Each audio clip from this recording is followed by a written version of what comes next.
It started out here as just another Saturday night party thrown by college athletes. It was a typical baseball party with a lot of alcohol, a lot of people. But by night's end, it would become anything but typical. The thought of what those boys did to her in that room was just overwhelming. Overwhelming because these three college soccer players say they were eyewitnesses to a gang rape. This event will be like stuck with me to my grave. It's a scene that still haunts Lauren Chief Elk, called Chief, April Growley, and Lauren Bryant, who, like the baseball players, were student athletes at De Anza Community College in Cupertino, California, in the heart of the Silicon Valley. The young women met and bonded on the soccer field. The three of us have played soccer since we started walking. We just became close really fast. With a passion for sports, the three say they loved watching the baseball team practice just a field away. Yeah, you cheered that whole team on. There weren't many cheers for the De Anza Dons on March 3, 2007. The team had lost to their crosstown rivals, but they'd celebrate anyway. It was the 20th birthday of teammate Spencer Maltby, seen here on MySpace. Tell me how you learned about this party. I received a phone call from one of the guys that was throwing the party at the house. Neighbors say this small San Jose home where infielder Stephen Rabagliotti lived had a big reputation for parties and drinking. It was the first thing we saw when we walked in. It was just, take a shot, let's go take a shot. I want you to take a shot, here's this, here's that. Encouraging you to get drunk. And there was a binge drinking game they called Slapping the Bladder, which party host Rabagliotti once demonstrated on Facebook.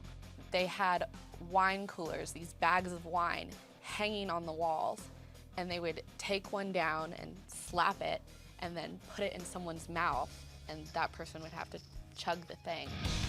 Pitcher Chris Knopf enjoyed it enough to once post online, "Bladder slapping has opened my eyes to a whole new level of binge drinking." And alcohol wasn't all that was available at the crowded house party, according to Chief. I just heard, "Who wants to fizz?" Like they made an announcement about it, and I was like, wow, because I knew that fizz is slang for ecstasy. Called the love drug, ecstasy, among other things, is known to stimulate sexual desire. Did any of you do any of the drugs besides drinking? God, no. No. Did any of you drink? I had a few drinks right when I got there. I wasn't continually drinking, it was just basically from like a half an hour span, and then I stopped. I didn't drink anything. You, Lauren? I just had a beer.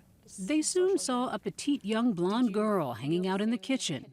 And we just noticed her because she had a cute necklace on, so we, just complimented her, and that was it. Later, around 11:30 that night, they noticed that her behavior was completely different. I did see that she was intoxicated. There was some dancing going on, like a sexual act. With guys? With an individual. That was pitcher Chris Skinner, and the girl was giving him a kind of lap dance. The person that she was dancing with is kind of one of those players that is not nerdy, but it was just like, wow, this guy's getting, dancing with a girl. So they kind of made it a big deal. And I only watched for a few seconds because it really, to me, wasn't that big of a deal. Shortly after, the girls were ready to leave. What led you to think something was going on somewhere? There was a young girl knocking on these French doors covered by a black sheet saying there is a girl in there with 8 guys. That struck us as kind of odd.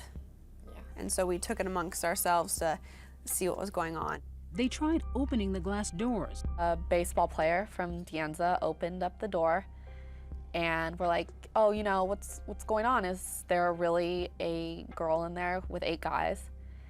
And he said, she wants to be in here, and she wants this, and slams the door in our face. This baseball player said that this girl wants to be in here.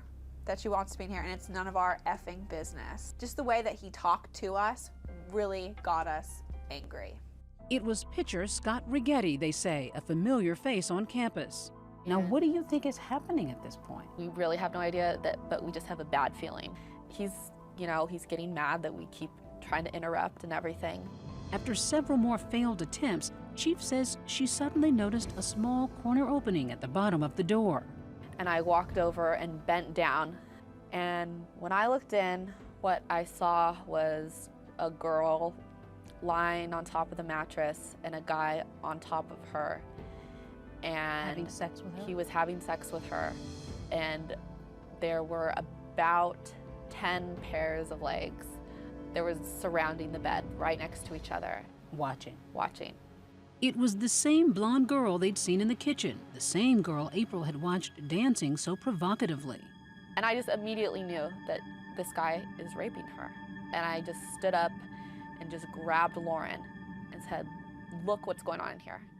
One at a time, Lauren and April crouched down and peered inside. I saw a guy on top of her, thrusting his hips. Clearly having sex with her. Yes. Did you get a good look at this guy's face? I couldn't see him because his face was away from me. I could just see the back of his head. At that point, I saw another guy come up to her, and he was forcing oral copulation on her. So 2 guys Yes. were having sex with her at the same time. Was she in any way participating, No. aware of what she was doing? She wasn't moving at all. Her eyes weren't open. I couldn't see her eyes. She was bare from the waist down and not moving. I just said, oh, hell no, we gotta stop this. And like commandos prepping for a raid, the women were overcome by adrenaline, focused on getting the girl to a hospital. A door couldn't stop us. Boys couldn't stop us. I mean, it was just fight or flight, and we were gonna get her out of there.